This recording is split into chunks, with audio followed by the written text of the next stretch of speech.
Umefanya vyema sana, Murafashije Imana ibakubisha. mumenisaidia na Mungu aweze kuwabariki. Oh, haleluya. Haleluya. Tusome ijambo ry'Imana mu gutegeka kwa kabiri. Tutasoma neno la Mungu katika kitabu cha Kumbukumbu la Torati. Gutegeka kwa kabiri. Kumbukumbu la Torati.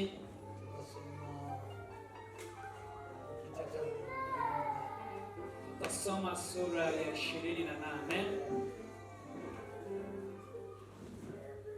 Umurongo wa mbere turasoma wa 12 na gatatu na 14.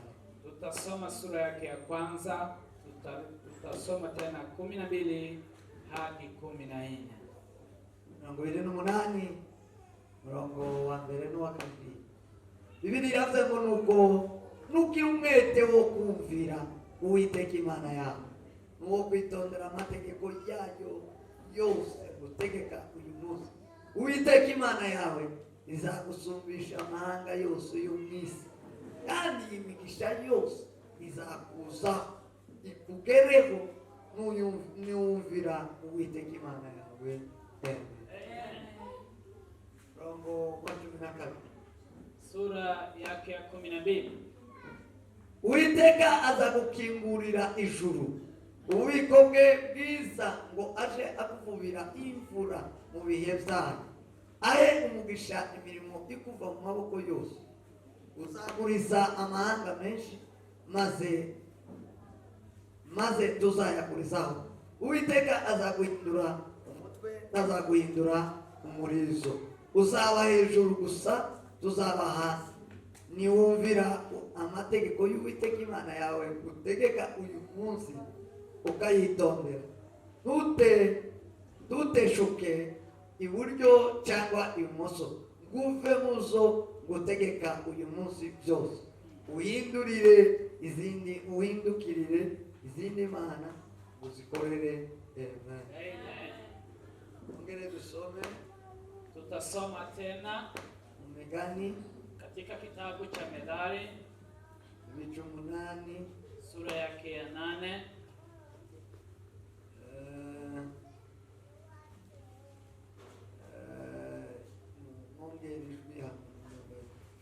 Taweza kuongeza kipanza sauti pale.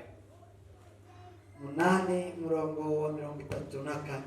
Tutasoma Methali sura 8 na mstari wake wa 34. Hahirwa umuntu unyumvira akaba maso mu marembo yanje iminsi yose. Imigani 8:34. Methali 8:34. Hahirwa umuntu unyumvira akaba maso mu marembo yanje iminsi yose,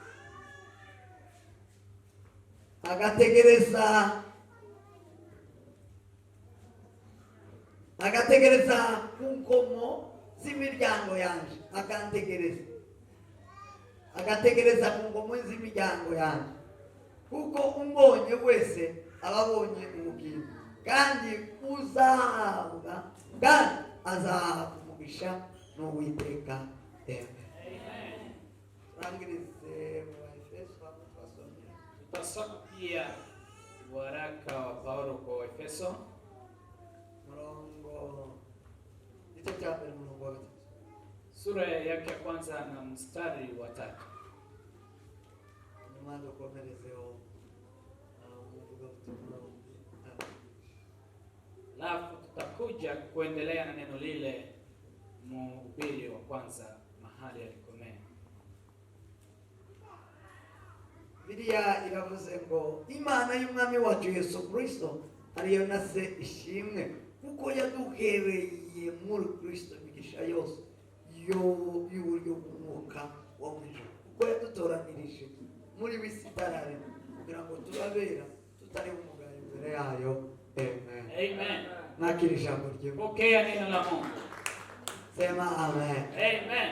Ndashimira Imana y'umwami wacu Yesu Kristo, Nitamshukuru Baba wetu Yesu Kristo ongeye kuduha uyu mugoroba mwiza kuba, ambaye ametubariki na jioni njema hii kugira ngo turusheho gukomeza guhimbaza Imana ili tuendelee kuabudu Mungu turi mu nzu yawe. tukiwa ndani ya hekalu Imana lake. bikoze ihabwe cyubahiro. Na Mungu ametenda hayo, Komeje tunamtukuza. kubishimira cyane. Naendelea kuwafurahia sana. Bituma turi hano Ndio maana tunashiriki hapa no kubaha agaciro. na hata kuwa dhamani. Cyo gituma turi hano. Ndio maana tunashiriki hapa. Turabishimiye aba Junction. Tunawafurahia watu wa Junction. Uhereye ku bayobozi bacu ba pastor Kuanzia viongozi wetu mapastors kugeza kuri mwe.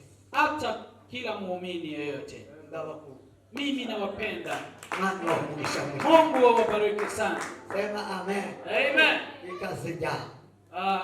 Tunasema ni asante kwa sababu ya kutukaribisha. Shindi kandi ndashima Imana kubana na mwene data Eritier.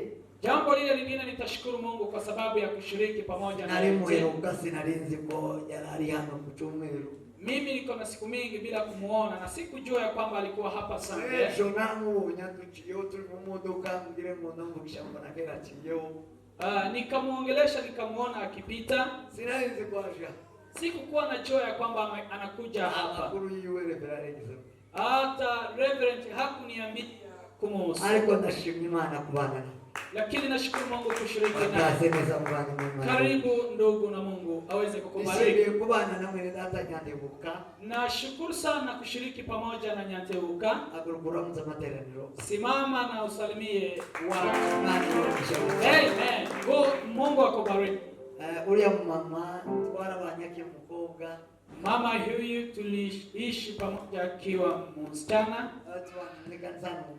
Tulikuwa tunashiriki naye hapa kwa kanisa moja. Tulikuwa tunashiriki naye katika waombezi. Alinipigia simu hapa juzi, hata sikukuwa na namba yake. Alienda akaoleka na akaenda kabisa. Nashukuru Mungu kwa sababu amekuja. Mungu amubariki sana. Karibu. Amen. Amen. Mana ishimwe kubw'amuriza twazanye. Tunamshukuru Mungu kwa sababu ya Nkurunziza. Na Mungu wetu Kristo. Na ni kijana wetu Kristo. Mungu akubariki sana.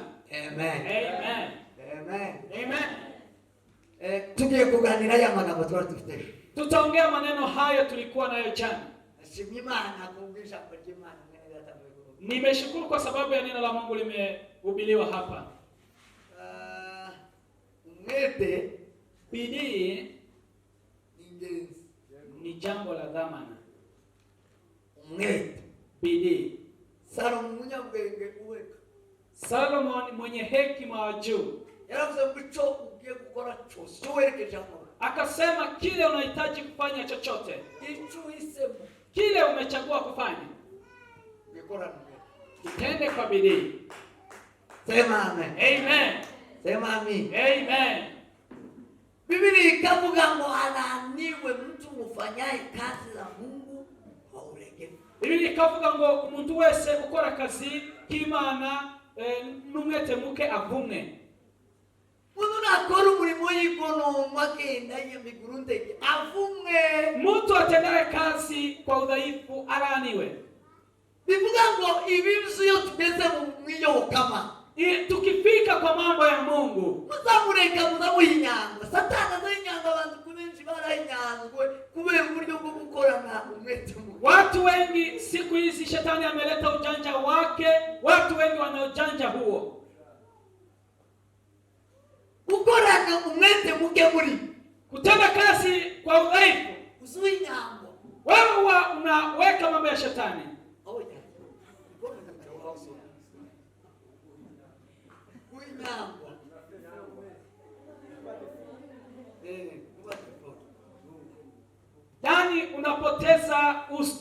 unapoteza umbile wa Mungu. Unapoteza umbile wako. Yaani unapoteza mwenendo wako. Hari abantu saba Kristo, watu wale si wa Kristo, si wapagani, wako hapo katikati. Ili mudatamu Kristo, mtu akiwa si Mkristo, mpagani si mpagani, ni mtu ambaye ako katikati, ni mtu ambaye ako katikati. Watu wanaishi duniani siku hizi, ni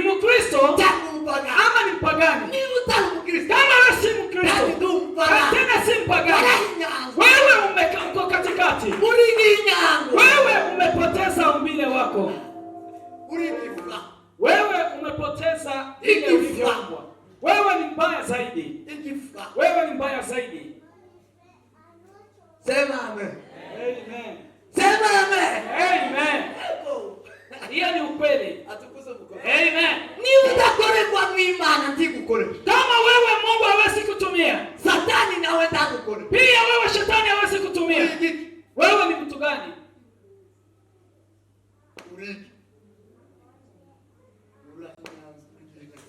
Wewe ni mtu ambaye uko hapo katikati.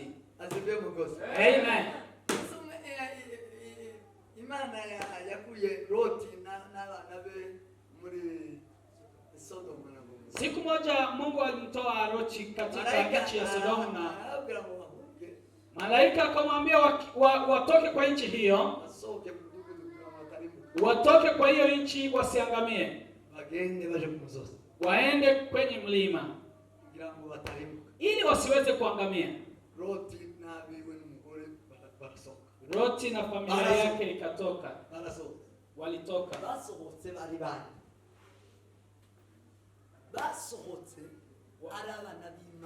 Walitoka wakiwa watu wa Mungu. Walitoka wakiwa Wakristo. Kulibaki wapagani ili waweze kuangamia, ili waweze kuwachomelea moto. Halafu wakatembea. Walipofika kwa njia huko, bibi yake Loti aliacha wapagani, akaacha bwanake.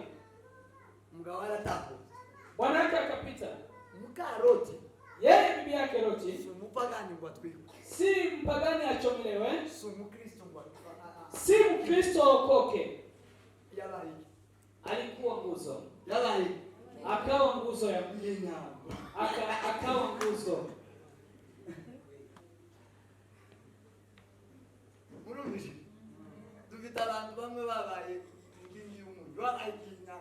Wengine wamekuwa nguzo ya chumvi kwa sababu hawakumtii Mungu, hata hawakumkubali shetani.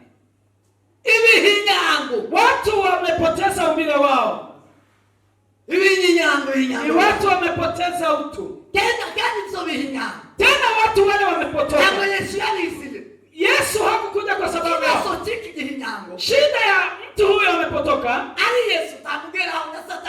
Yeye hafikiwi na Yesu, hata pia shetani hamfikii.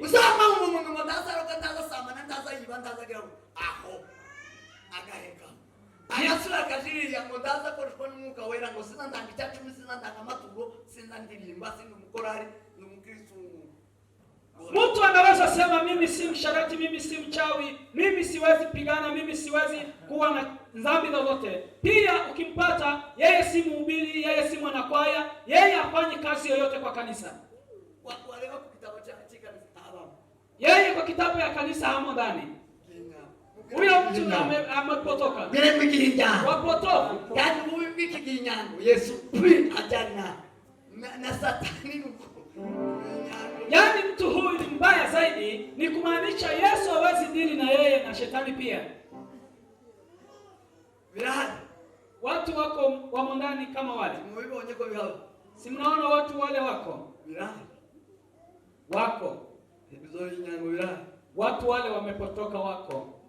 Umete rero bidii usuwesha inakufanya utabigihinyango usikuwe mtu wa katikati. Biblia inasema Mungu alikusoma na Biblia ikasema muwe barua ya kusomwa na kila mtu. Nese nyinyi nyote mubindome zisomeka mkuwe harufu ya kusoma vizuri. Bigaragare bavuge ngo yaragiye Ionekane ya kwamba huyu ameokoka. Biblia inasema Samuel akasema Biblia Samueli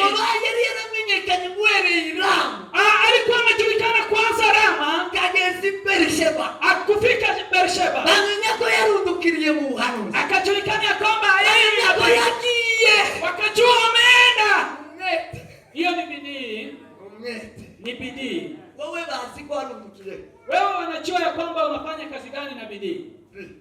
Hakuna mahali. Nichota waza kukeka bakurewa buke uso gusa uyo umurozi. Ndio maana wakikutazama tu kwa uso wakisema huyu anaweza kuwa mchawi mzuri. uburozi. Huyo anaweza kuwa mchawi. Mama kusoma uburozi. Yeye tu anamtazama Wewe kwanza kugaragaza wewe au. kwa sababu hujaonekana wewe ni nani. Bazoza bakukeka bamwe. Utakuwa sasa wanakutazama kwa mtazamo mbaya. Wewe unakutaka mwete. Kwa sababu ya kukosa bidii. Sema amen. Amen. Sema amen. Amen.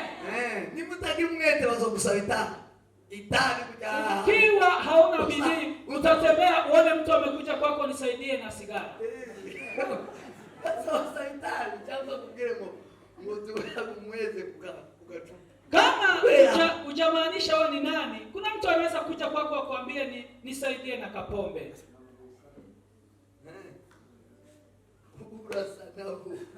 Yaani kwa mtazamo wako unaweza kufanana na wao. Sema amen. Amen. Ndiwashize mwete kumenya huko. Kwa sababu haujaweka bidii ili uweze kujulikana wewe u wapi. Sema amen. Amen. Sema amen. Amen. Ngimwete musomwe.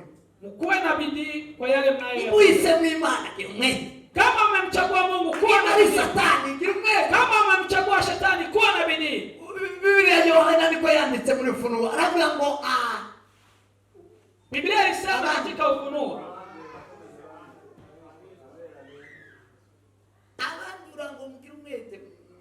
Wale wachafukao wawe na bidii waendelee kuchafuka zaidi. Wale watakaswao wawe na bidii ya kutakaswa. Nakuja karibu. Mimi naja karibu. Ili niweze kumzawadi yule ametenda.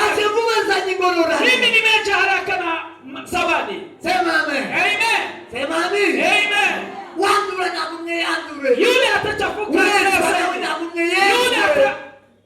mugira umwete. Muwe na bidii. Umwete. Muwe na bidii. Umwete. Muwe na bidii. Ariko ndawushizemo.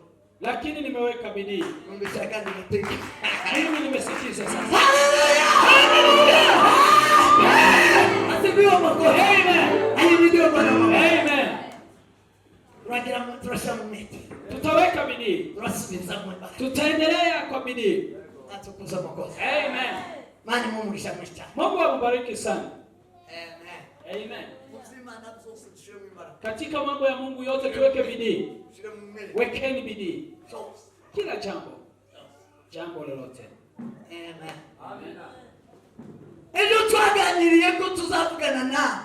Jana tulisemezanya nani ya kwamba tutaongea kuinuka, badilika, gira umugisha, kuwa na baraka, ubudasanzwe, kuwa mtu si wa kawaida, bahindura unabadilisha mazingira, bahindura amazi, unabadilisha jina, bahindura mateka, unabadilisha historia, kwa roho bahindura unabadilisha pia uso. Sema amen. Amen. Sema amen. Amen. Abo bavuye kutusomera bavuze ngo kwizera ukongereho arabanga ibyo nibigwirira muri. Mahali wamesoma walisema kuamini uongezee na uongezee. Hayo yakiwa mengi mno ndani yenu. Biblia ni nzuri sana. Ibyo nibigwirira muri wowe. Hayo yakikaa ndani yako. Tusome ngumba. Hautakuwa tasa. Sema amen. Amen. Sema amen. Amen. Ibyo nibigwirira muri wowe. Hayo yakikaa ndani yako. Hakuzoguma kumumwe. Hautabaki kuwa mmoja. Ibyo nibigwirira muri wowe. Hayo yakikaa ndani yako. Tuzoguma kuwa mdogo. Hautaendelea kuwa mdogo. Amen. Amen. Usindi mdogo. Hivi mimi si mwembamba zaidi. Sema amen. Amen. Atukuze Mungu. Amen. Hivi ni jino. Haya ni mambo ya huku. Watu ndani. Huyu naye amenona zaidi.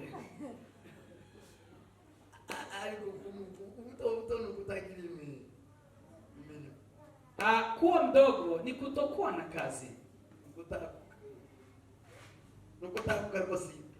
Ni kutopanuka, lakini sio mambo na kitambi. Sema amen. Sema amen. Amen. Akasema haya yakijaa ndani yenu. Yusura. Akijaa ndani yenu. Nikala mumutwe. Anajaa ndani ya kichwa. Kuswana marasi. Anajaa ndani ya damu. Kala mumitino mwisoko. Ikijaa ndani ya kila chombo. Hallelujah. Hallelujah. Sema amen. Amen. Hakusoma muto. mdogo, hakuzoba hasi, hautakuwa mahali padogo, uzaba hagutse, utakuwa mahali kumepanuka, uzazaa, utazaa, uzaba umuntu utakuwa mtu ukomeye, mtu mkubwa. sema amen. Amen. Iyo tuvugana abantu bagiye bakora ibitangaje, Jana tukasema watu waliotenda kazi isiyo ya kawaida, bagaragara ko ari abadasanzwe, walienda kuzirika ya kwamba si watu wa kawaida, impamvu z'ibitekerezo bavoma mu kwa sababu ya fikra wanazochota mbinguni. twese turaba mu isi, turaba abagore n'abagabo, Sisi ni watu wa duniani, sisi ni mabwana na mabibi, twebwe turaba zawe twese, sisi ni watu wamezaliwa na sisi wote hapa. abazawe bose uko bararesha, Watu wote waliozaliwa wanatoshana. sema amen. Amen. Sema amen. Amen. Bafite capacity mu Wana kiasi kile kinatoshana. gusaho batandukanye, Kile ni tofauti, uburyo bwo kwagurioka, ni vile wanaoweza kupanua kiasi kile chao. kwagura capacity, kwagura imitekerereze, Kupanua fikra, imitekerereze yose yo mu isi fikra zote za ulimwengu bigira aho biheke, ina mwisho, biragoba, bifite igikuta, iko na ukuta ambayo mahali ikifika inarudi. ariko imitekerereze yo mu isi Lakini fikra za mbinguni irenze cyane imitekerereze yo mu isi. iko zaidi ya fikra za ulimwengu. Sema amen. Amen. Sema amen. Amen. Hari ndirimbo imwe twakaturimba na wale watu, Kuna nyimbo tulikuwa tukiimba na watu wale, nizabi na nakuririmba, ariko tukaririmba hekima yangu yafikia mwisho ninapo uliyotenda, hekima yangu yafikia mwisho. Ndugu wangu, hiyo ndio kosa. nikifikiri yale Mungu alitenda, Ngatekereza Imana, nikifikiri Mungu, imitekerereze yanjye ziheka, fikra zangu zinafika mwisho. imitekerereze y'umuntu iteka ryose iraheka, Fikra za mwanadamu huwa zinakuwa na mwisho. y'abazungu iziheka, abazungu bazabaheka, Hata wazungu huwa inafika mwisho. nibo ba mbere bazi gukora, Wao ndio wa kwanza kujua kutenda. baza bakora icyuma kigahumeka, isaha igahumeka, Wanatenda kama saa, wanafanya kama saa hii, wakiundaunda inaanza kupumua. n'ibihumbi, Si watu wa huko, kubera uburyo baguye gusa ibitekerezo by'Imana, kwa sababu walipanua fikra za duniani, bamenye kubikurura, baragazura, walijua kupanua fikra bagakora za ibintu, bagakora indege ikamiguruka, wanafanya ndege na ina fly, ariko bageze ahantu lakini walifika mahali bananirwa gukora wakashindwa kutengeneza mtu, hawakuumba mtu. bari mu gukora amarobo, Wanafanya robots, ariko babuze umuntu gutya, lakini wakakosa mtu hivi, bamubumbe bamushire watazaba, yaani waumbe mtu asizaliwe. ubwenge bwabo bwageze, Hekima zao zimegonga ukuta, zageze mwisho. imefika mwisho. Sema amen. Amen. Sema amen. Amen. Bazabapfa bagahamba, Wanakufa, wanazikwa, bazabana bahamba umwene wabo bakunze, wanamzika Mungu bafite wao ubwenge basaze, wakiwa na hekima, bikababurira umuntu umwuka ukamuvamo burundu, yaani wanakosa kumponya, lakini bado anakufa, akamabura bagahamba, yaani anaoza na kumzika. ubwenge bwabo bwakabya, Hekima zao ariko zinazoa, ubwenge bwo mw'ijuru, lakini hekima ya mbinguni, biramugeza wa ubwenge bwo mw'ijuru, ambia mwenzio hekima ya mbinguni, imitekerereze y'umuntu, fikra za kiumungu, kubera ko ifite kurema, kwa sababu inakuumba, ibe mu muntu, inaomba mtu, irarema isi n'ijuru, inaomba mbingu na nchi, n'uwapfuye hata yule amekufa yamusura. kufua. Haleluya! Haleluya! Sema amen. Amen. Atukuzwe Mwokozi. Amen. Ahimidiwe Bwana wa mabwana. Amen. Elisa wari ufite imitekerereze yo mu ijuru. Elisa alikuwa na fikra za mbinguni, Elisa wari ufite ibiva mu ijuru ku mana. alikuwa na mambo ya kutoka mbinguni mkono, Yajyanye hejuru y'intumbi. alilalia juu ya maiti. Biblia zivuga amaboko ku maboko, Biblia ikasema mikono kwa amaguru ku mkono, maguru, mguu kwa mguu, akanwa ku kanwa. kinywa kwa kinywa. Wajyanye uwona Akalalia mtoto yule, arashuha, akashika joto, kura karindwi, amusubiza nyina, akamrudisha mamake, amusubiza nyina ari muzima. akamrudisha mamake. Haleluya! Haleluya. Sema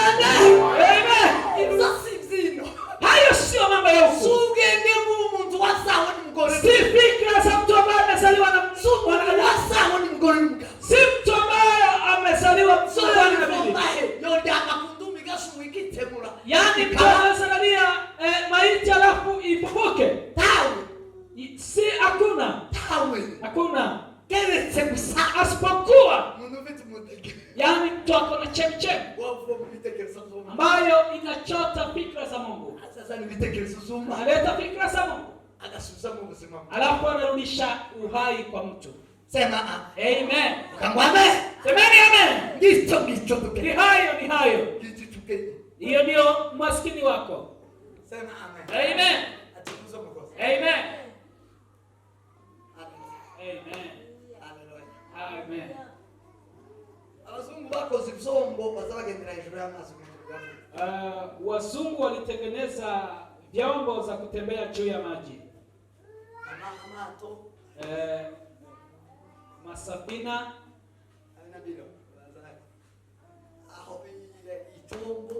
Hizi vyombo za kutembea juu ya maji. Nami nilikuwa Mombasa, nilipitia.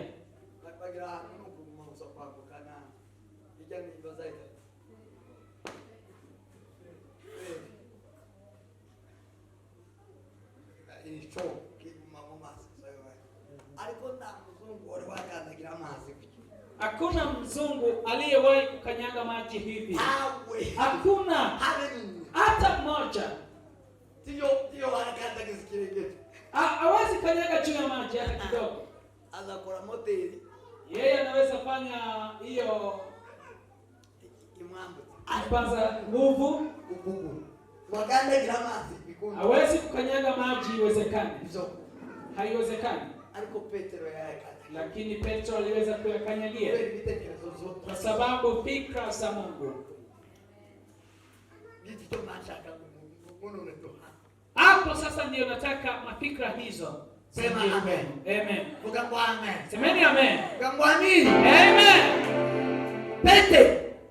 Peter anamwambia muri Kristo. Akasema kama wewe ni Kristo, imbaraka za Mungu. kama wewe ni nguvu za Mungu, hekima ya Mungu, ni muri Kristo. kama wewe ni Kristo, wacha nikanyagie maji nikuje. Akamwambia kuja. Akakanyaga.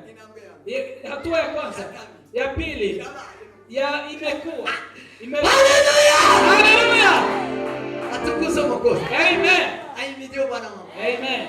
Ngitso hayo ni mtu mundu yo manu kwa munize na bene sopa. Ni vipi mtu anaweza pokea nguvu hizo? Mtu yo kila bene ngomesi. Ni vipi mtu anaweza kuwa na ni mtu mundu yo hanga uyo mibereho. Ni vipi mtu anaweza ishi hivyo? Nitoke kutanya. Hiyo ndio nitaongea nanyi. Nitotani yeno. Hiyo sasa ndio nitaanza leo. Hata nikafika Sunday. Hivyo. Haleluya! Haleluya! Asifiwe Mwokozi. Amen. Ahimidiwe Bwana. Amen. Imana ibwira Abraham. Mungu akamwambia Ibrahimu, Abraham sokuruza okwize. babu wa imani. Iramubwira ngo Abraham. Akamwambia Ibrahimu, utuye mu bigi Bwana. Unaishi katika miungu. Naso nawe ni umuntu. Na baba yako pia ni mwanabiashara wa miungu. Ikindi gihugu kitazi Bwana. Hii ni nchi ambayo haimjui Mungu. None ndashaka kuguhindura ubwoko budasana. Na mimi nataka kubadilisha taifa si kawaida. Hari ibintu nshaka kukugira. Kuna vile nataka kubadilisha. Number 1. Kitu cha kwanza, ubwoko bukomeye. Ni taifa kubwa. Ubwoko bukomeye. Taifa kubwa. Tena Yerusalemu bukomeye. Mimi nataka generation kubwa. Alikuwa maana wewe. Ni watu wa Kenya Yerusalemu. Ni wanani wanahitaji usawa? Waweke mkono juu. Haleluya! Haleluya! Asifiwe Mwokozi. Amen. Ahimidiwe Bwana wa mabwana. Amen. Tunataka neno ngaba junction. Sasa tuongee kama watu wa junction hapa. Tuhindure uruza. Yaani tubadilishe uzao wetu. Tuhindure kugira abarozi. Yaani tubadilishe kuwa na wachawi. Tuhindure kugira abasambanyi. Tubadilishe kuwa na washarati. Tuhindure kugira abangurugomo. Tubadilishe kuwa na abamwiso wale. Wale wanahindura generation. Tunaweza badilisha uzao. Tunaweza badilisha kizazi hiki. Tukikubaliana nani? Tunaweza badilisha mambo. Akamwambia kwamba mimi nilisema taifa kubwa. Nilikosa taifa kubwa. Sina taifa. Kwa hiyo Ibrahimu unaweza kubali. Toka kwa nchi ya wapagani. Toka kwa nchi ya miungu. Naacha mama yako na mama yako. Kufanya taifa.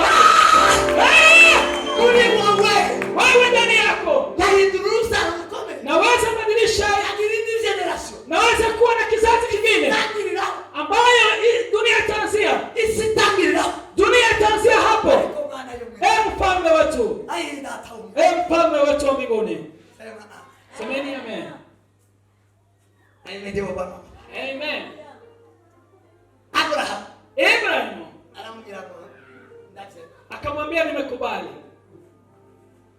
Chaka. Jambo la pili, Na babwiye.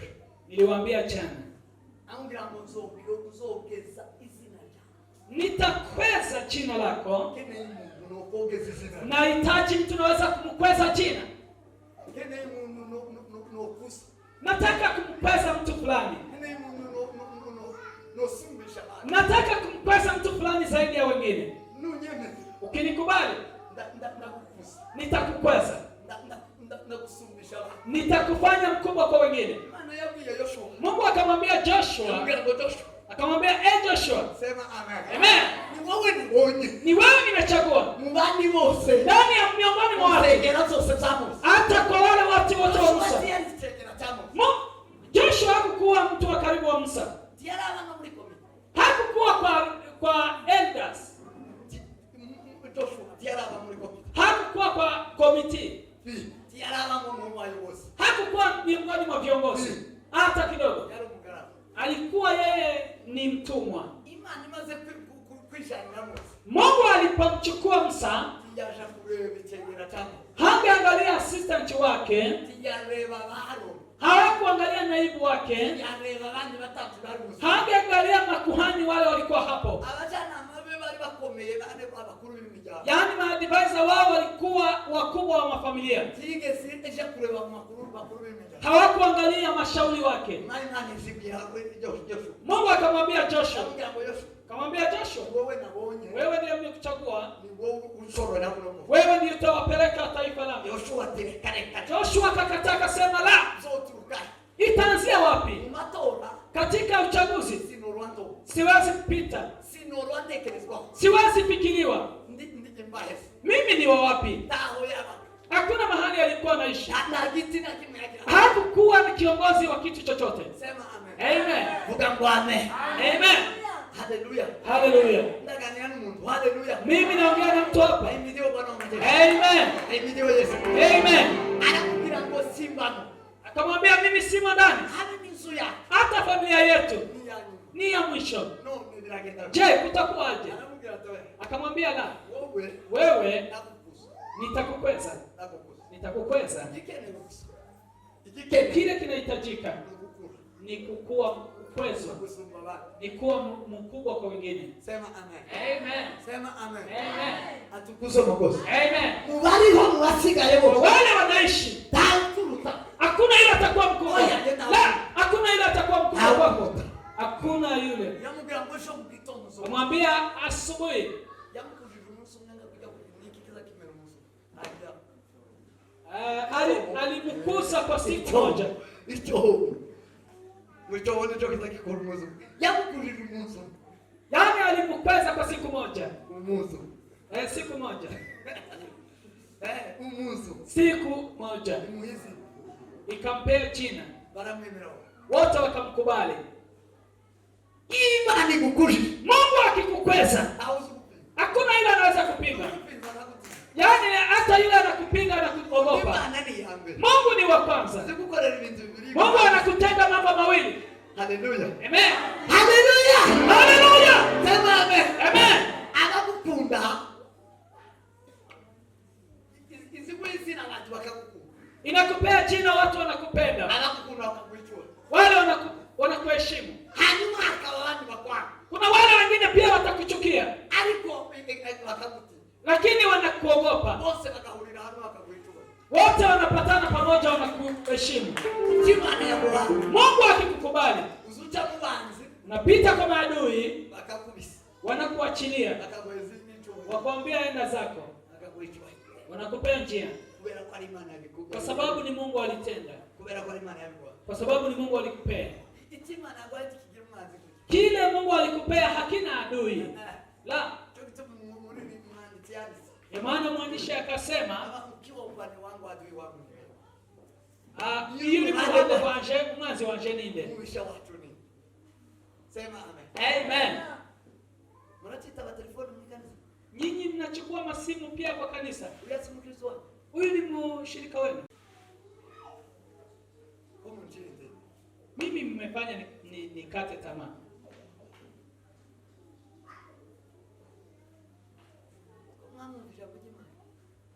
asipata neno la Mungu. Sema kandi mtu yaza yumvanesa. Hapo shetani yeye. Hapo shetani kila mara. Huyu shetani ni mwovu, utenda maovu. Kitu kijoshe kusumbira ngo niki. Kitu kinacho kitamu kuliko neno ni jambo gani? Ni nduru tani. Nani zaidi ya Yesu? Mugenda ari kumwe mga. Na abana. Sasa mtamtembelea akiwa na bwana yake na watoto wake pale. Tulikuwa tumefikia wapi?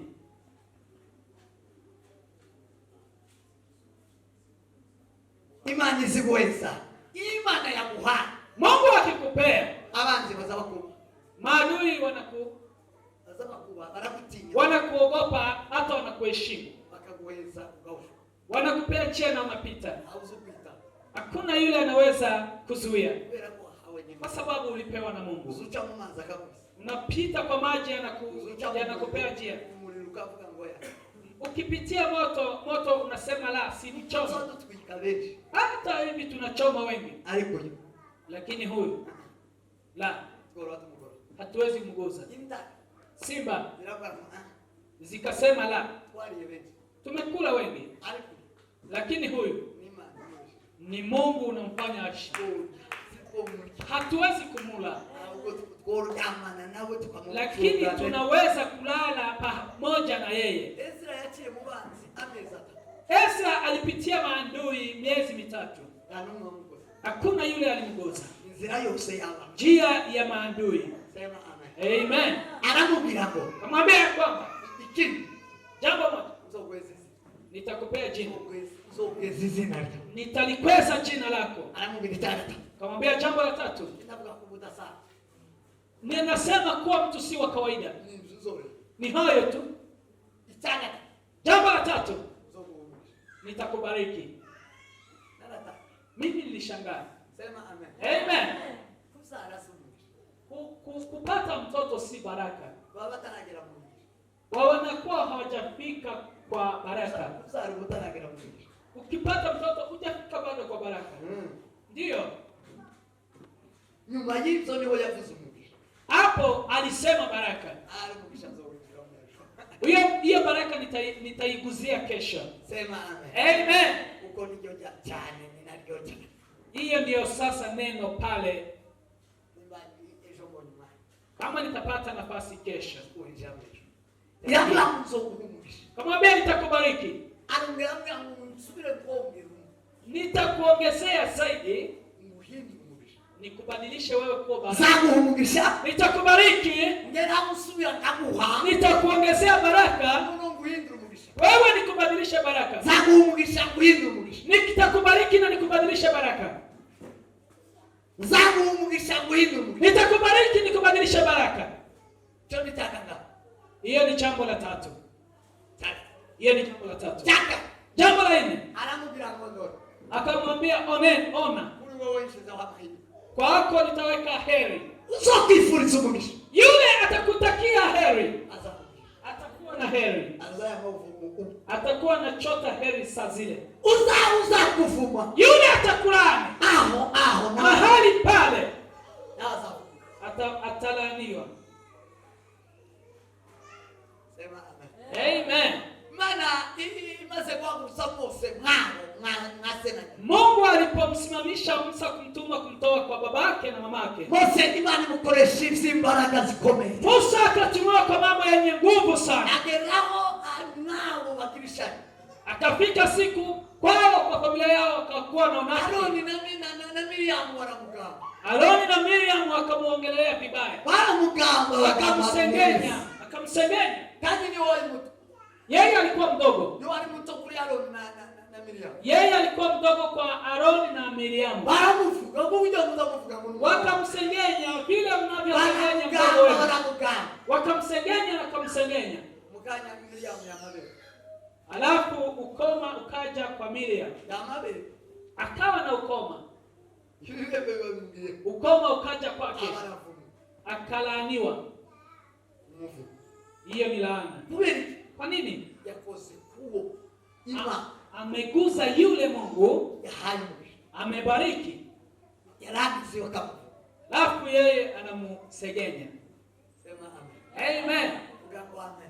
Amen. Abanyamugisha Wabarikiwao anamubwira ngo nzokugira umugisha, nitakubariki, aho abandi bazoza bawuvoma kuri wowe, yaani nitakubadilisha baraka, kwani watu watakuwa wanachota kwako, kandi uzagira icyo kuvumaho. yule atakulaani na wavumwe na yeye atalaaniwa. ubaiso Wewe umekuwa chemichemi. aramubwira ngo ariko ari okotisi. Akasema lakini kuna jambo lile ambayo unafaa kulitimiza. Sino guhindurira ibyo byose kuri. Siwezi kubadilishia mambo haya yote ukiwa hapa. Tibikuru. Haiwezekani. Vuga amen. Semeni amen. Vuga amen. Semeni amen. Hari uburyo tuzana duhabwa iby'Imana tubaha. Kuna penye hatuwezi barikiwa baraka za Mungu.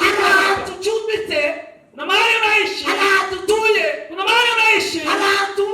Na mahali unaishi. Inaweza kufanya usichote baraka za Mungu.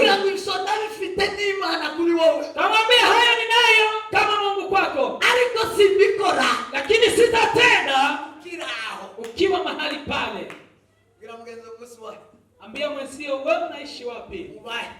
Where are you? Unaishi wapi? Mwingine alifurahi kwa kanisa akafurahi. Zaranshimishije cyane. Mimi nilifurahishwa na story. Akafurahi. Oya mata umugabo arariye mu mare kugira ngo mutuja turabaza twibwira. Akafika kwa nyumba akafanya chakula alafu akakula, akaambia bwana yake hautalala lakini tutatambuana. None twibwira. Leo tutaweza kutambuana. Tukiranye misa ariko tituziranye. Tuko na siku mingi tulibirana. Tutaambiana nini sisi ni watu gani? Uba mu wiki. Wewe unaishi kwa vitu gani? Wa mu wiki. Wewe tabia zako ni gani? Mugabo wewe utuye. Wewe unaishi wapi? Amen. Imana yaboshe Adamu na Eva. Mungu akamchukua Adamu na Eva. Mungu biaende. Mwaka kwa shamba la Edeni. Yagira ngo muguma. Kama mbaki hapa. Sasa masuri. Mimi nitawatembelea. Nitaishi nanyi. Kila nyakati. Nitakuja niketi nanyi. Nikuja nishiriki nanyi. Wakaishi. Imani kanisa mwakani musi. Mungu alikuwa anakuja mchana. Alikuja na shiriki na Adamu na Eva. Wakawana nima. Walikuwa na shiriki na Mungu. Siku ingine ikafika wakabadilisha mahali walikaa. Wakabadilisha kikao. Wakahama. Walihama hivi. Mungu akaja. Nikawaita. Mimi siwezi fika mahali hapo. Kasema Adamu Adamu uko wapi? Yaani walikuwa wakiongea kwa sauti kubwa kwa sababu walikuwa mbali. Kwa sababu gani hatuna baraka na tunaendelea kuwa watu wa kawaida? Tunaitana na Mungu kwa umbali. Hii sio nyakati ya kuitana na Mungu kwa umbali. Haleluya! Walikuwa wakiitana. Makanisa leo ni kuitana. Tunaenda kuita Mungu. Tumpate Mungu mahali yako. Twende kumuita Mungu. Lakini nataka kuambia leo usiite. Wacha uishi na Mungu. Ambia mwenzio tuishi na Mungu. Amen. Agano tunalo ni agano lile Mungu alituma mwanawe Yesu Kristo ili aje aishi nasi. Akasema huyu ni mwana Yesu Kristo. Akasema kutazaliwa mtoto kijana. Mtamuita Emmanuel. Kumaanisha Mungu pamoja nanyi. Hakuna maana ya kuitana na Mungu. Wale wanaita Mungu muinue mikono iliyo yenu. Hamuiti Mungu. Niliwaambia mkishindwa ndiye mtamuona Mungu. Lakini nyinyi watu wanayemuita Mungu, yani tupandishe mikono yetu tafadhali. Hivi sasa kama hamutaki kukubali hamtabadilika. kachupa karosi. Si mnaona maji haya ni kama yamejaa. Nokongera mayandi tio. Nikiongezea maji yale mengine hawezi yakatosha. Anashamu. Hawezi kutosha. Ezali. Anipe maji haya. Ebeni mtamena yo muri mwo kugira ngo muje mayandi. Mkikosa kuomba muratumata. maji mnayo. Mashakonda. Nataka nirudi. Niko mwamungi. Hivi mnaniambia. Kwa mnaona aje kama. Kwa mnaona aje. Hii maji inaingia kwa chupa kweli? Nani mzomba amekishako bila watamtaka bila nafsi. Yale nawafunza anaenda chini ama mnayajua? Mnayazingatia? Ukumbabie nukumura karaja. Nono kukunda kumano. Hivi nitakaa hapa kivipi? Umeingia kusukuti mani wangu. Niendelee kukula maugali hapa kweli? Alakia magana nani mana mshama kweli. Watu wanaitana na Mungu, muweke mikono juu. None mwaje kugira kutana watataka hapa magana nani. Na mmekuja kufanya kazi gani wale hamuitani na yeye? Mwaje kukori. Mmekuja kazi gani? Ndio jisati Mungu. Yale nitawafunza hamtaweza kuyasikiza. Sema baba. Alewa. Jina ndo ndio.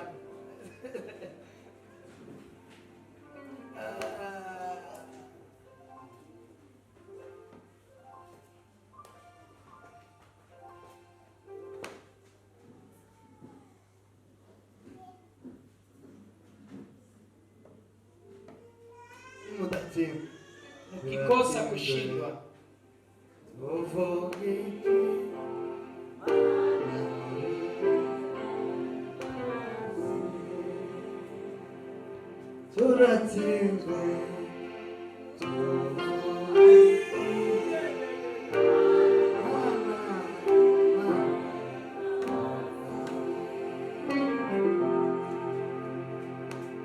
tutajana muri vitapa kunore. Niba motimu kama hamuhami, ambapo ya kumafanya. hakuna haja ya kuendelea kuongea. Mlikumwe naye.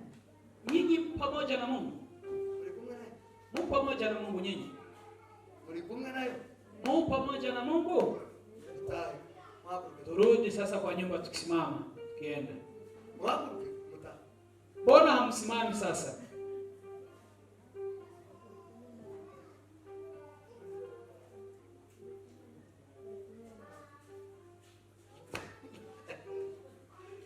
Hizo bandi kishako mnazo. Yale ninayoyahubiri mnayasikiza. Murabifite. Muko nayo. Murabifite. Muko nayo. Kandi mwamungira murabifite. Alatsinzwe bashama kwe. Wale wameshindwa wanaweza weka mikono juu. None ko muragabata abatatsinzwe ko murabifite. Sasa wale hamjashindwa na neno la Mungu, unafanya kazi gani?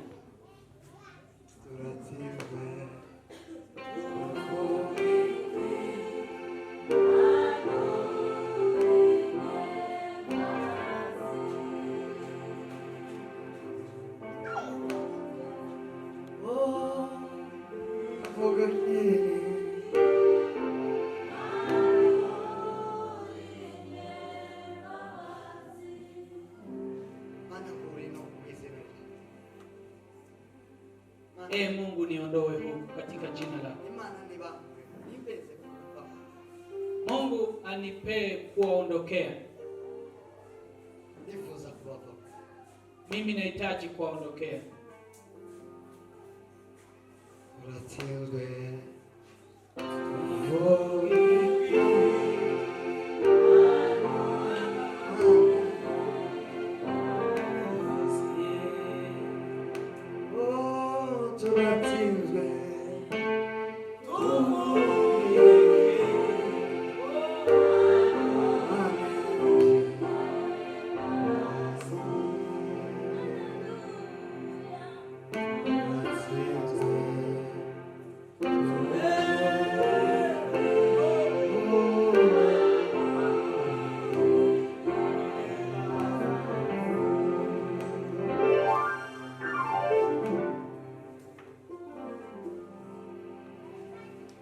muzana umutima wo kumva no guhinduka. Muwe mnakuja na moyo wa kusikiza na kubadilika. Dutuyaho duhamagara na Imana. Narazi mwe. Tunaishi mahali tunaitana na Mungu. Dutuyaho tubana. Hatuishi mahali tunaishi na Mungu. Dutuyaho duhamagara. Tunaishi mahali pa kuita Mungu kwa umbali. Tuzaturarana ku kitanda.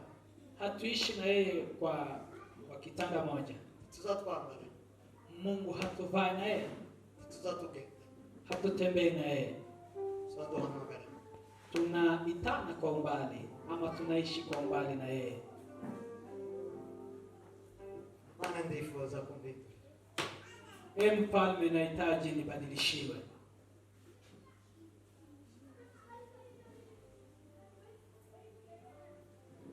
Wararirimbye cyane. Tuliimba zaidi. Wowe wavuga mu bana. Uraririmba cyane. Nike gitangaza wakoze. Wewe uliimba sana. Mbona muujiza? Ni nini ilibadilika? Twemere itegeke tuzikugwe. Tukubali udhaifu ili tuweze kupokea nguvu. Kandi nizo twaje kugira ngo dusesurure, kugira ngo tuzive. Hizo tumekuja ili tuweze kuzifunua zionekane ili ziweze kuondoka. Kugira ngo twikurure itegeke tubwire Imana ngo Mana ndorindikeza. Tumekuja ili tuweze kuambia Mungu, kufunua udhaifu wetu ili tuweze kuonyesha Mungu udhaifu wetu. Kugira ngo duhinduke. Ili Mungu atubadilishie. Bwana. Tuishi na Mungu. Tureke kwirwa. Tusiitane na Mungu.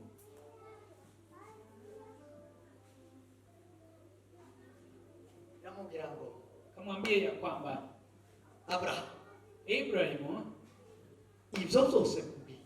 Haya yote nimekwambia. Haundi. Hakuna yule mwingine anaye. Hano uri. Hapa mahali unaye. Ni mambo itabigwe. Kuna sababu, ni sababu ya kutopokea. Au tuye. Mahali unaishi Ni mpa. ni sababu. Au wana na. Wale unaishi na wao Ni mpa. ni sababu. Amen. Amen. Amen. Amen. Au tuye. Mahali unaishi Ni mituma utafomu imitekerereze y'Imana. ni sababu itakufanya usichote fikra za Mungu. Au abo mubana. Wale mnaishi na wao Ni mpa. ni sababu. Cyo bituma na ukingono. Hata ndio maana hata kwa sasa Imana ishatse gukoresha no gukorana na wale Mungu anahitaji kutumia na kufanya kazi na wao. Zibahamagara. Na waita, Hari calling. anawaita, Abahamagara. anawaita. Iyo bahamagara. Mtu akiitwa Asafaho yara. anatoka mahali ako, Yo yita. akiitika Asafaho yara. anatoka mahali ako, Akafana nabo yara kumira kuko yahamagara.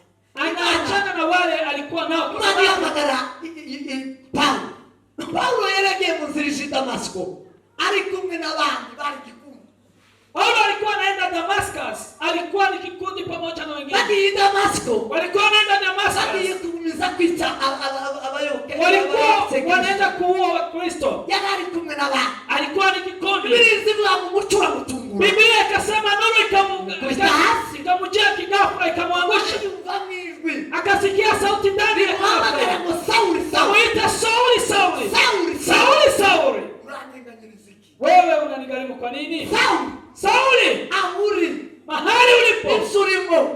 Vile unaishi. Insurimo. Zile tabia unazo. Andutoye. Mahali unaishi. Urandenganya. Wewe unanigharimu. Abo muri kumwe. Wale mnaishi na wao. Urandenganya. Wewe unanigharimu. Sauli yumishirwe ijya gusa. Sauli aliposikia sauti peke yake. Kandi namubwira ngo uhereye none hinduki. Mungu akamwambia kwanza leo badilika. Siga abo. Achana na wale. Faguri insurimo. Achana na zile vitu unatenda. Uwo muka ufemo. Katika pumzi hiyo achana nayo. Sauli afamuka wafasayo. Akaachana na sheria ya yabaga. Alikuwa anaishi kwa Wafarisayo. Akaacha kundi lile alikuwa na Mungu. Hakutembea na wao.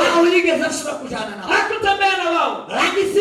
Alipomaliza haya Mungu akagenda imushana kwa kumutanzi. kampeleka katika kuhani mkuu. Mshaka kwa nani?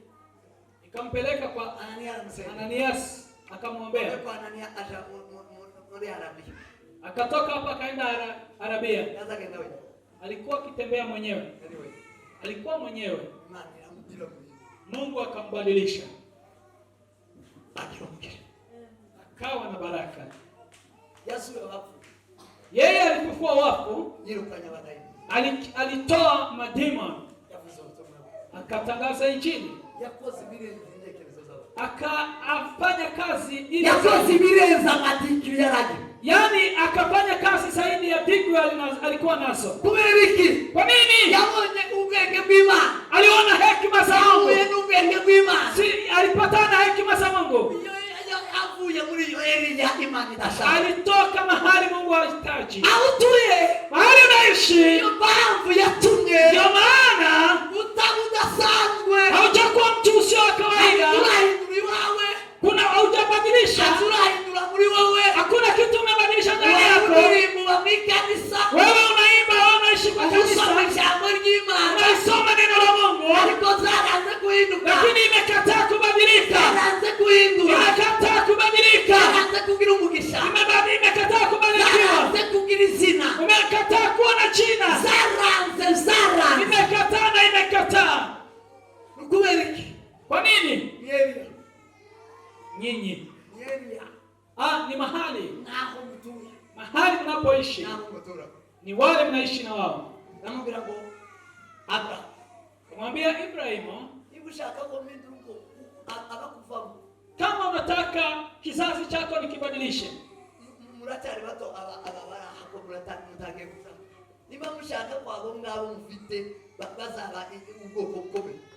Kama mnataka kizazi kile wale watoto mtapata wakoe kizazi kikuu.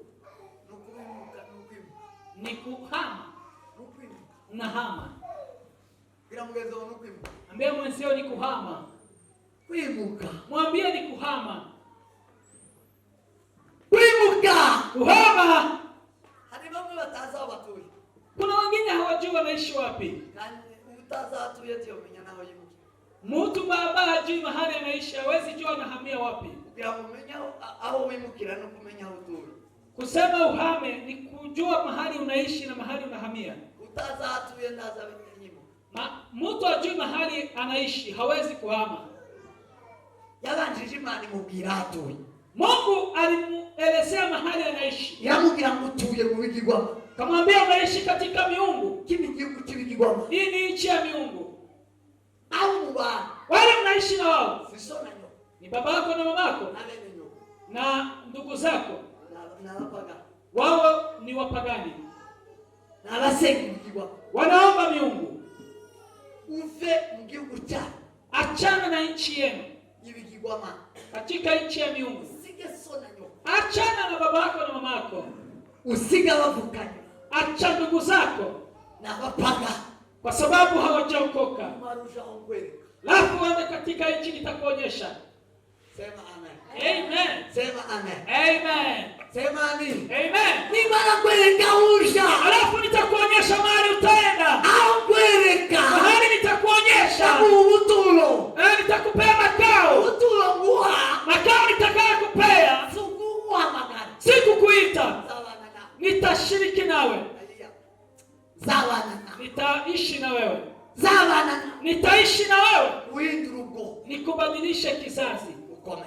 Kizazi kikuu. Amen. Amen. Amen. Hallelujah. Kama mjachana na Kinyamulenge, kama mjachana na Kiafrika, hamuwezi kumpata Mungu. Hamuwezi kwa si watu wa kawaida. La. Kama hujachana na kuwa mama wa Mnyamulenge, hauwezi kumwona Mungu.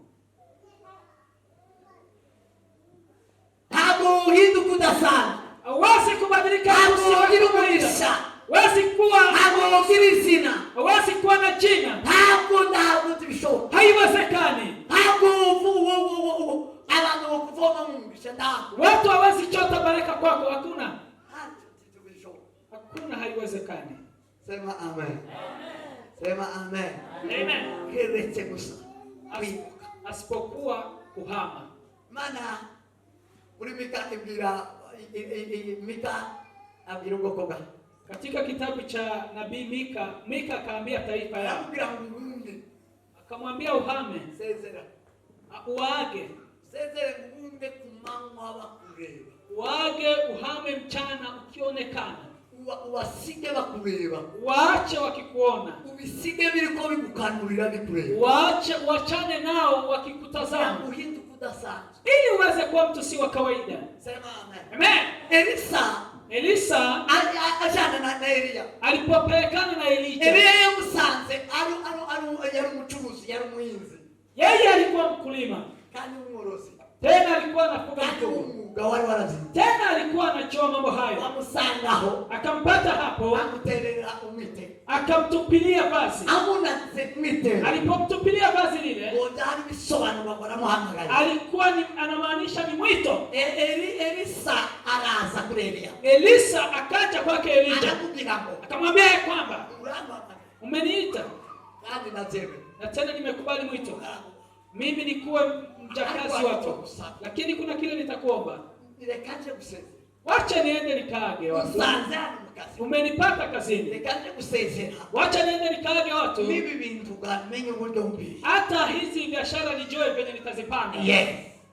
Noneo. Alafu sema amen. Amen. Hallelujah. Amen. Jana.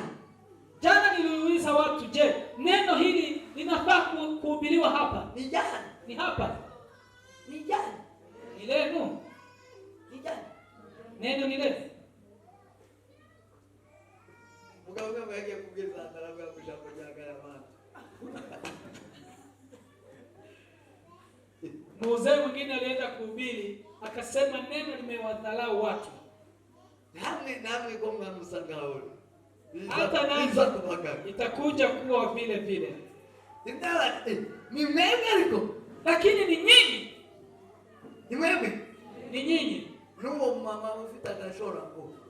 Na huyu mama ambaye amejifunga. Ni mimi.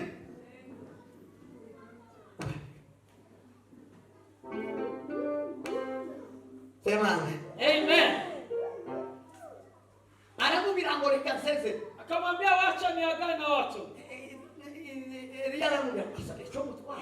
Akamwambia mimi sitakwambia chochote. Hicho atwaye kila natumbishije. Kile umechukua nimekisikiza. Wewe kakusasese. Wacha tu niage watu. Nikasese. Wacha niwaage. Abantu batasese ni wasabaka. Watu ambao hawajaaga ni watu tunachipika ni sabatike za sese. Tuna watu wengi ambao hawajaaga mwika. Ndio maana wanakuwa wachawi. Ndio maana wanakuwa washarati. Wanakuwa wanajipeleka kwa ndoa wenyewe. Yaani mtu anaenda kukana akiwa ameimba nyimbo hapa. Yaani usiku anaimba nyimbo ya kwanza hapa ya kuabudu na kusifu, alafu anajipeleka kwa Bwana. Mtu kama huyo anaweza kuwa mtu si wa kawaida. Anaweza kuwa na jina mtu kama huyo. Watu wanaweza kwezwa. Nyumba ya repetition kama mwaka. Akitoka practice walikuwa wanasema tulikuwa naye kwa kwaya. Lakini tumerudi hatujui ni nini mbaya. Mimi niliona hapo. Mimi nilishangaa. Si Mungu anitoe katika ukoo huo wa Wanyamulenge.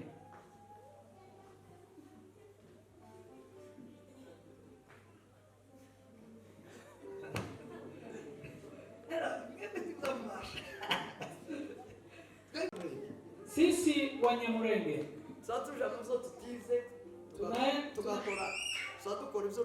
tunafanya kazi ya ile mambo hatujasomea, tugakora ico tutiga. Tunafanya kile hatusomi. Mimi nitarudia. Dukora ico tutize. Tunafanya kazi ile hatujasomea. Twarangiza tugakora kandi ico tutatwi. Na kitu kile kingine tunafanya hatukisomi. kwa kukijua. Zote bibaho mu mateka y'abandi bantu. Hata kwa historia ya watu wengine hayo mambo hayawezi. Uzokora nabi kugeza upfu. Utatenda vibaya hadi mwisho. Kubera gukora ikintu tize, Kwa sababu unafanya kazi hujasomea na hujajua ujuzi wake, uzobikora nabi. utakitenda vibaya. Kurabikora kiwaona gishaka mumenye. Abandi barabikora mahuguru. Niba tarachize, ugagiza amahirwe akakikora atarachize. Azachiga ari magiko. Wengine mahuguru agakora matroni. Wengine akipata kazi ya kile kitu hajasomea, huwa anajiandaa, anafanya training na anafanya seminar kugira ngo agikore mu buryo bunoze, ili aweze kufanya kazi, akuwe na experience, awe international, akuwe mtu wa kimataifa, akore kitu, afanye kazi kile origin, yani ikintu kile origin, kitu yani afanye kazi ambayo ni timamu, afanye kazi timamu. Venewa, ndugu zangu, venewa, ndugu zangu,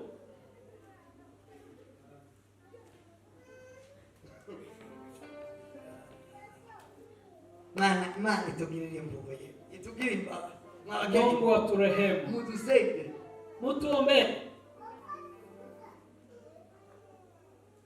Sema amen. Amen. Amen. Amen. Tubirira abantu batabatimutse bataseze. Watu ni wengi ambayo hawajahama. Esho narabagiye kukuza mu kanisa sama gura sasa. Niliwaambia kukuja kwa kanisa si kuja na miguu. Hatukuji kwa miguu. Nimuzuzanwa na maguru. Kama unakuja kwa miguu, taho wakiye tiwosha mwijuru. hauwezi enda miguu. Aya maguru tazatweleza. Kama safari yako ni ya miguu, sio mwijuru. Hiyo safari si ya miguu. Hii safari ya maguru. Safari ya miguu hii sio mwijuru. Si ya kwenda miguu. La, hii safari ya mumuti. Lakini safari ya moyoni. Haleluya! Haleluya! Ni safari ya mumukingo. Safari ya nafsi. Ni safari ya mugishamo. Yaani safari ya ndani. Ni safari ya mubitekerezo byo. Safari ya fikra za ndani. Bila shaka mbingu ni nchi yetu ya haki. Yaani ni shughuli gihugu chacu cy'isezerano. Niba tushanwa yo n'ijambo ry'Imana. Kama tunapelekwa kwa neno, tusanwa n'ijambo. kama tunaletwa na neno, tunasubizwamo n'ijambo. tunarudi kwa neno. Tukazagarurwa n'ijambo. Tunarudishwa na neno.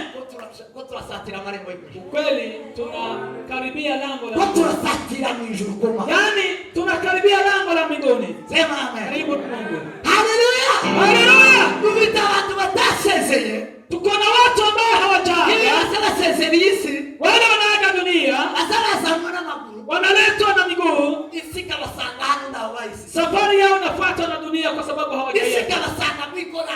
Yaani dunia inawapata kwa Isika basanga mbipasto. Yaani dunia inampata kwa akiwa kiwani. Basanga kuri ruta. Dunia inampata madhabahuni. Wachi ni isi tusange kuri ruta. Fikiri dunia itupata madhabahuni. Usabi tusange kuri ruta. Dhambi situfuate hapa madhabahuni. Upagani utusange kuri ruta. Pagani utupata madhabahuni. Kuri ruta. Hali hapa tuko. Hano muno. Hapa ndani ya kanisa. Muno. Hapa ndani ya kanisa. Hapa ndani. Bakunya. Kwa nini? Ukudasezera. Ni kwa sababu hujaaga. Udasezeye. Umekuja bila kuaga. Udasezeye. Umekuja bila kuaga. Utarimutse. Umekuja bila kuhama. Utarimutse. Umekuja bila kuhama. Utarahinduye. Umekuja bila kubadilisha. Unatari kumwe na za nshuti. Wewe uko bado na rafiki Unatari wale. kumwe na baba. Uko pamoja na marafiki wale. Ukiri kumwe na baba. Ukiwa pamoja na marafiki. Utarimuka. Kama hujahama. Urusa. Wewe ni mtu wa kawaida. Sorry. Utakufa ukiwa wa kawaida. Hazina. Kuna jina. Hamugisha. Kuna baraka. Hapo kokome. Hakuna taifa kubwa. Kizazi kikome. Hakuna kizazi kikubwa. Haleluya. Vuga ngo amen. Amen. Vuga ngo amen. Amen. Haleluya, haleluya. Amen. Elisa anagenda. Kaenda. Elia anamwambia msawake. Akamwambia enda. Nyamkake. Kimbia wende. Anagenda. Kaenda. Asezerane wanabicha. Akaaga watu wa kwao. Yakosi fete. Alifanya sherehe. Akachukua ng'ombe yake moja. Akaichinja. Afata masa bihingara bikite. Afata ibisiko zabo. Cyangwa ikipango cyabo. alichukua zizi la ng'ombe na ng'ombe zile alibomoa zizi la ng'ombe, akafanya makuni ili kupika ile ng'ombe alikuwa amechinja. Alafu akachukua neno akasema, kwanza leo nimewaambia kwa heri, kwa heri, nimewaacha.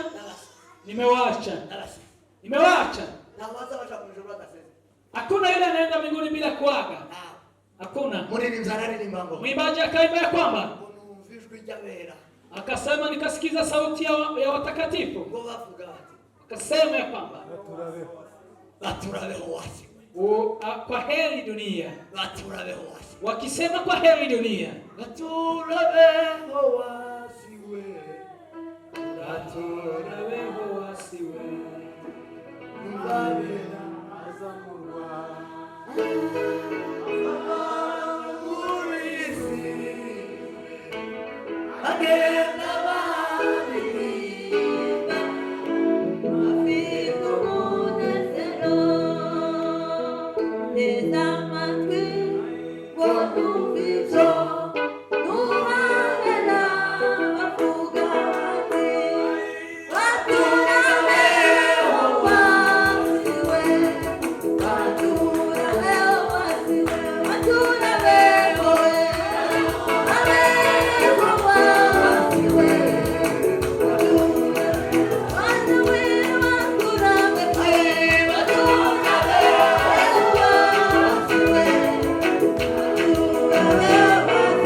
wameamua kufuata Kristo, wanasema Yesu akawaambia hadharani, kama mnataka kunitumikia mjikatae, mjikane, mubebe msalaba, mjikane, mukane mwili wenu, mukane dunia, mukane hii pumzi yenu, roho wa dunia, mukatae roho wa dunia, alafu mjitwike msalaba. Kama mjasema kwa heri, hakuna mahali unaenda, hakuna mahali Mungu atapatana na wewe, hakuna. Biblia inasema mkibadilika, mkinirudilia, nanyi mtahama. Ni kusema kwa heri. Mkibadilika, mimi nitawasikiza, mimi nitashiriki nanyi, mimi nitafungua mbingu, mbingu ishiriki nanyi, wewe uishi na dunia, yaani mbingu ifunguke kwa sababu yako. Ni kwa sababu umehama, unahama kwa desturi, unahama kwa tabia, uhame mkiangaliwa, uhame mchana, useme kwa heri mchana, useme kwa heri mchana, mimi nimeacha haya yote, mimi nataka kubadilika kizazi, mimi nataka kubadilika kizazi, mimi nataka kubadilika kizazi, mimi nataka kubadilika kizazi. Amen. Haleluya. Amen. Kuhama ndio chanzo, iyo ndio tangiriro, chanzo cha kubadilika, itangiriro ryo guhinduka, kuwa mtu asiye wa kawaida, kuba umuntu udasanzwe, ni kuhama. Sema amen. Amen. Sema amen. Semeni amen. Amen. Amen. Amen. Muri mukai. Mutahama wapi? Anza kusoma. Mimi nikimalizia. Sema amen. Amen. Muri mukai. Mutahama wapi? Mozao mtuni. Unajua mahali mnaishi? Nakusiga mwiswa. Mimi nitakuacha kwa swali. Nakusiga mwikiwa. Mimi nitakuachilia swali. Nakusiga mureke ababana. Wewe mwikiwa. Mimi nitakuswali swali. Sauti. Unajua mahali unaishi? Amen. Yohana yabwiye itorero rimwe ngo utuye mu n'intebe ya Satani. Yohana akaambia kanisa moja kwa yale makanisa 7, akamwambia mahali unaishi ndio kiti cha shetani kinaishi. Au tuye mahali unaishi ni intebe ya Satani. Mahali hapo shetani anakalia. Uzautuye. Unajua mahali unaishi? Uzautura. Unajua wale mnaishi na wao? Uzumukuba. Unajua roho ile inakuongoza? Unaongozwa na roho gani? Unaongozwa na roho gani? Roho ile ambayo inaishi ndani. Unaweza kubadilisha mtu si wa kawaida. Mahali unaishi unaweza chota fikra za midomo. Roho hii. Na roho ile iko huku kwenda kutafuta pesa ushago. Mtu anamaliza mwezi kama haombi, kama hashiriki. Bibiwe alimtuma kutafuta pesa, ama tumbo yake, ama babaye amemtuma aende kutafuta pesa, ama mama yake amemtuma kutafuta pesa. Hawezi omba Sunday. Wengine walienda huko ushago, wengine wakaenda kwa kinyozi. Hapa sasa kwa kinyozi. Hapo sasa nayo ni mbali. Hawezi omba Sunday. Hawezi shiriki. Kwa njia moja inayoonyesha kwamba wewe unaangamia ni kutoshiriki. Nikipata nafasi ya kurudi, mnikumbushe.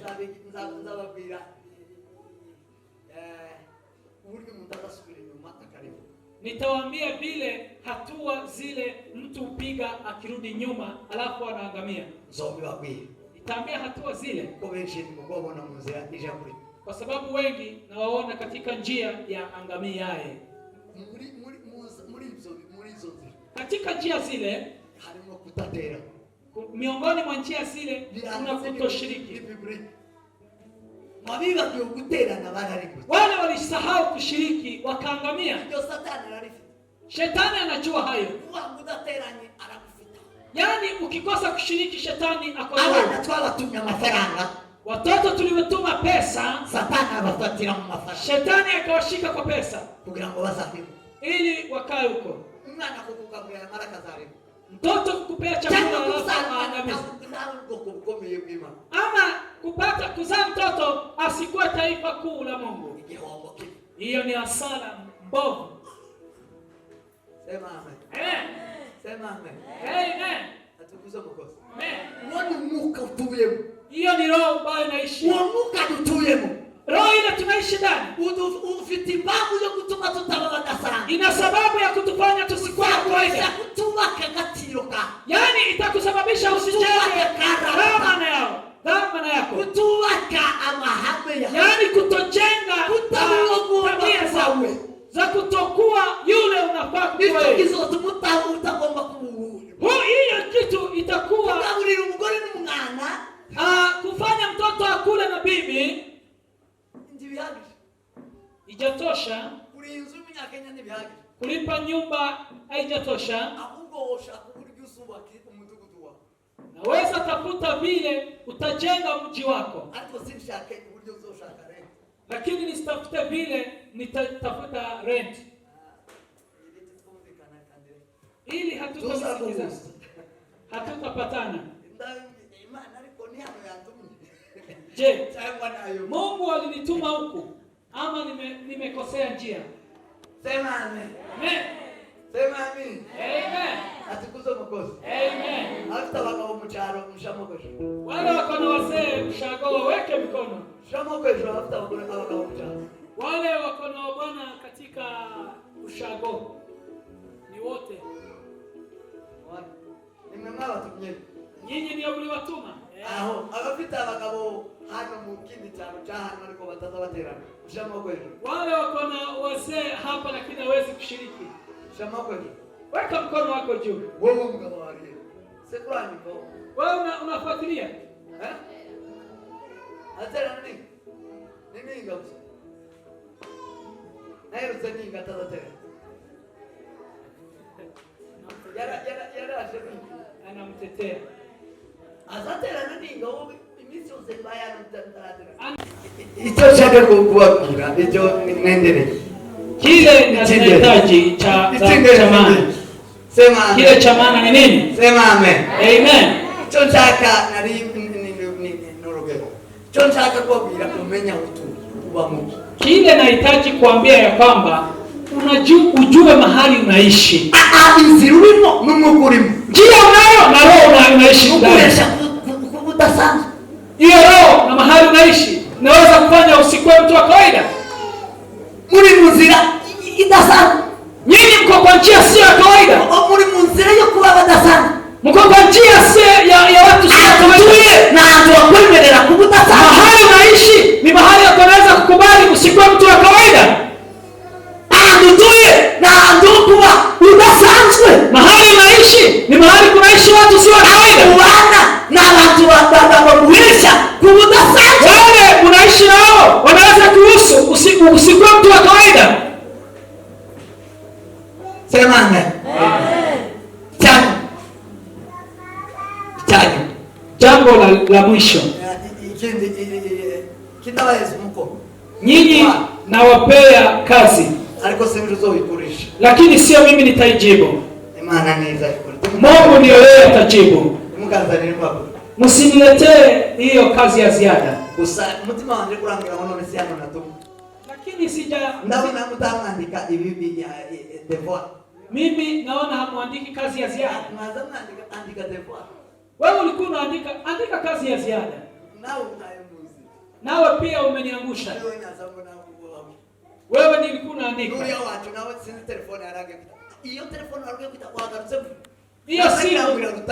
Hiyo simu umemalizana nayo kweli?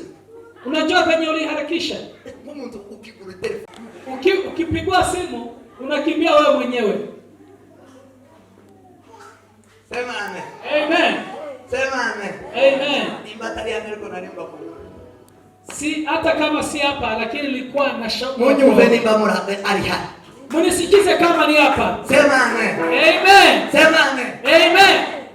Umukoro wa mbere ibyo tuyemo urabona hantu uri mu nzira yo kudasanzwe. Kazi ya nyumbani ya kwanza ni kumaanisha mahali unaishi inaweza kuruhusu usikuwe mtu wa kawaida.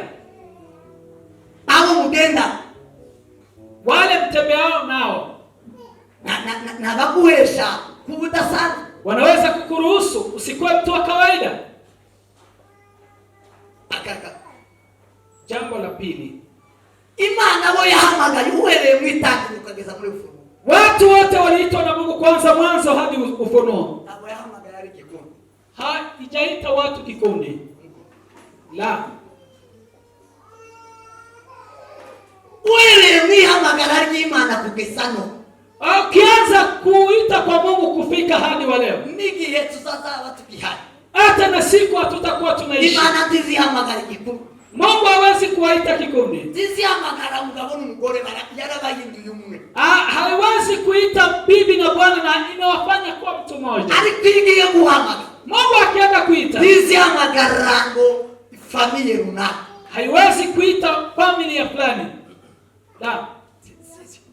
Sio hivyo. Imani ndiye guhamagara. Mungu akienda kuita. No, ni gatos. Ni yeye mwenyewe. Ni mtu kiubinafsi. Hiyo ndio sasa umbile wake. None wewe kuza mu kanisa. Je, wewe kukuja kwako kwa kanisa? Wazanye ni kikundi. Umekuja na kikundi. Utekereza ko usomu mtu kona. Unafikiri je, utakuwa mtu si wa kawaida? Wagiye mikora. Ulienda kwa kwayo. Kuera generation. Kwa sababu ya kizazi. Uliwaza wewe kusomu sana.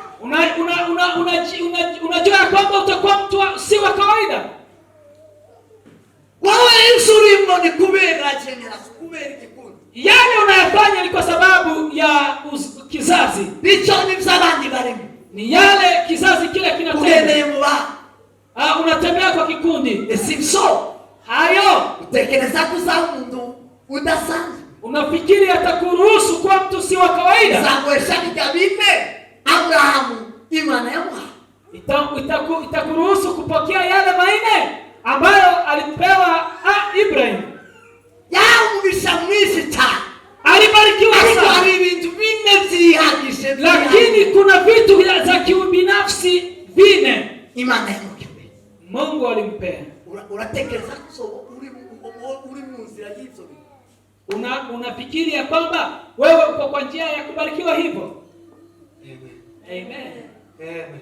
Amen. Niba ukiri mu gitutu, niba ukiri mu kujana n'umugabo ngo yavuze ngo tuje hari, kama wewe unakubali kikundi, kama unafuata bwanako, niba uri hano kubw'impamvu zindi, kama uko hapa kwa sababu zile zitarumishijwe rya, kama hujasikiza jina lako, ijwi riguhamagara mu isi, kama hujasikiza sauti ikiita jina lako, menya yuko jua ya kwamba turakavaura ujahama mahali huko.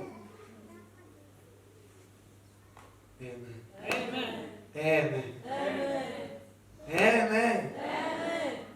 Niba mushaka kuba badasanzwe, kama mnahitaji kuwa watu sio wa kawaida, no gushoboka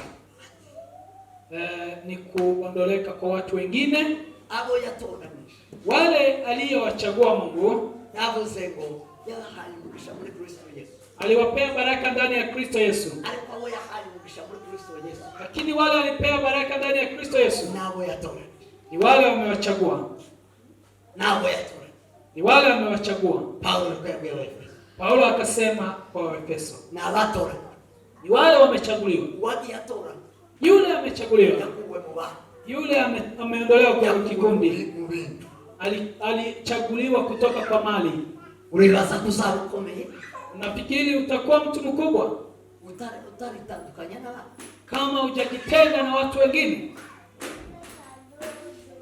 Sema amen. Sema amen. Amen. Tuzaba udasanzwe, hautakuwa mtu wa kawaida kama hujajitenga na watu wengine. Yaani jana niliwaambia tunakuwa uniform. Ili watu akazatera kantu ihuzi imwe twese twamatukura. Mwari mwabibona muri Kenya? Hayo mambo mlishawahi kuona muri Kenya? Mlishawahi kuona mambo hayo Kenya? Muzabibona? Unaona mambo hayo? Mwari mwabona ihuzu inzu baguze abanyakenya baraba.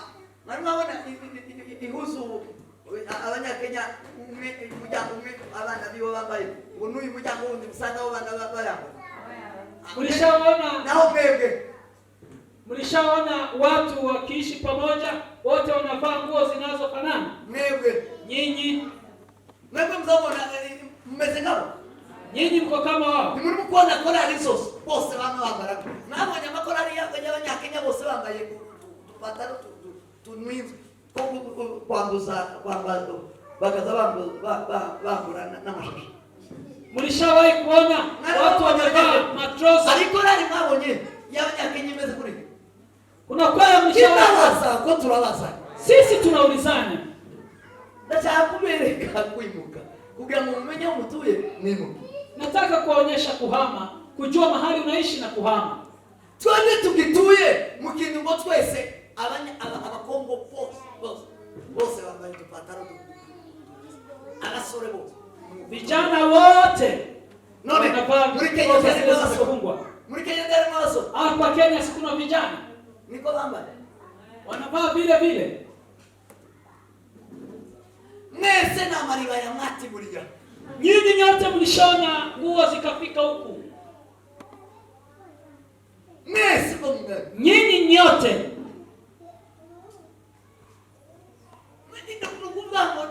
na mabase ukamuza nikorali yose abagore bose bafite amabase bose, unapata kwaya yote wanavaa kitu moja.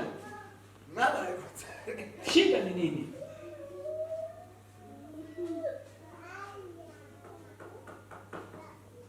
Mwese murume, je nyinyi nyote ni mmoja? Twese turi banyadebuka. Kama huyo amenunua nguo ile, sisi wote tumekuwa yeye. Muribo nyinyi nyote ni yeye. Bivuga ngo tituzi kwitangura umuntu yitandukanye n'umuntu. twese turi bamwe. Ni kumaanisha kwamba Twabaye photocopy. Tugifite umwimerere w'umuntu ngo yitahule ngo amenye ngo njyewe nduri. Sisi wote tumeanza kuiga kutoka kwa mtu mwingine. Hatujui sisi ni wakina nani. Hatujajitambua kiubinafsi wetu. Amen. Twese turi abapasiteri, twese turi abashumba. Sisi wote si wachungaji. Twese si kucuruza protect. Sio sisi wote tunauza protect. Oya. La, Twese si kuja mocha. sote si kwenda ushago. Umuntu ni kumva umuhamagaro. Mtu ni kusikiza mwito wake. Sema amen. Oya Bwana. Amen. Haleluya. Haleluya. Umuhamagaro ni w'abantu basabi mukama gatandukana n'umuntu. Ni Umuntu Imana ikamusamurira kwari agasumba abandi aho. ni mwito nayo tofautishanya watu. Mungu anamuinua mtu mahali ako. Mimo. Muhame. Sema amen. Amen. Sema amen. Amen. Sema amen. Amen. Umfaho uhamagara na n'Imana.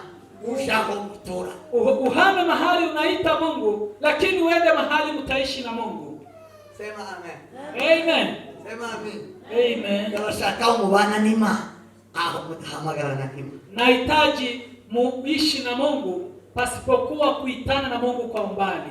Chomba sigiye menya utuye kugira ngo umenye ubone kuhava. Kile nawachia kama kazi ya nyumbani ni kujua mahali unaishi na kuhama mahali unaishi. Ukumenya aho muturanye urangiza ukabava. Ni kujua wale mnaishi na wao alafu unawachana nao. Janye n'ugushaka kubaho. Kulingana na yule unahitaji kuwa yeye. Niba gushaka kugira umugisha. Kama mnahitaji kuwa na baraka, Umugisha w'umuma. kama baraka za Mungu, No kwimuka. ni kuhama. Niba gushaka gukorera Imana. Kama mnahitaji kufanya kazi ya Mungu, No kwimuka. ni kuhama. Ugusiga bene wa. Ni kuacha ndugu zenu. Menya umusiga. Jua wale uacha. Umenye ibintu zo kwimukana, zo kwimukana. Uzimukane kumukana. Alimwambia ujue yale mambo ya kuhama. Azagiriza siga. Akagira n'abasiga. Murebe mugende mutekereza aho musiga. Tekereze naho muva. Hanyuma ejo zobabwira aho muzimukira. Ati ijambo ry'Imana. Pokea neno la Mungu.